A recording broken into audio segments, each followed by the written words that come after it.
Hey there folks, Grant Schubert down here at Donnelly Ford Lincoln, back at it again with another video. As I said, as you guys know, we've got those nice Shelby trucks that were done up by Tuscany. Now, we've got two more additions that we just got in. We've got this beautiful FTX, and I'll tell you about the other one in a little bit. This guy here is sitting on a beautiful lift kit. You can see it's got the nice body kit on it all the way around. They've replaced almost all the beautiful stuff, giving it these nice looks. You can see you've got the fiberglass tonneau cover. This one is sweet, guys. FTX all-terrain.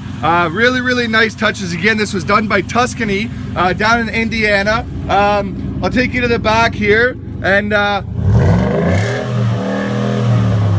you can hear that they definitely made this thing sweet. They've given it the Flowmaster exhaust. Again, gives it that really good sound. There's the FTX look. Again, as you can see here, we've got our nice touchscreen. There's Andrew giving it a ride back. We've just got these guys that have landed here. So again, Grant Schubert down here at Donnelly Ford Lincoln.